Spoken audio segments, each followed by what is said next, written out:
بسم اللہ الرحمن الرحیم والصلاۃ والسلام علی سید الانبیاء المرسلین وعلی آلہ وصحبہ وآل بیت اجمعین بحمد تعالیٰ۔ آج بندہ نچیز کو مبلغین تاریخ صراط مستقیم، امیر تاریخ صراط مستقیم ضلع لاہور مفتی محمد صدیق مصطفی جلالی اور ناظم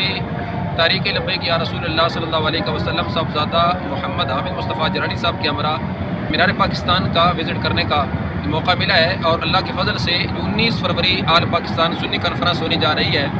اس کی تیاریوں کے سلسلہ میں اور انتظامی امور کے سلسلہ میں یہاں ہم نے آج اس کا وزٹ کیا، اور انشاءاللہ 19 فروری کو یہاں اہل سنت و جماعت کا ایک جمع غفیر ہوگا اور ٹھاٹھے ماتا سمندر ہوگا، جہاں تک ہماری غیور خواص و عوام اہل سنت تک آواز جا رہی ہے۔ اپنی تیاریاں تیز کریں، اور 19 فروری کو ہر قافلہ داتا حضور علیہ رحمہ کے شہر لاہور میں مینار پاکستان پہنچے اور اپنے عقیدے کی حفاظت و دفاع کے لیے قبلہ امام جلالی زید شرفہ کا ساتھ دیں۔ اللہ آپ سب کامی و ناصر ہو۔ لبیک لبیک لبیک یا رسول اللہ، لبیک لبیک لبیک یا رسول اللہ صلی اللہ علیہ وسلم۔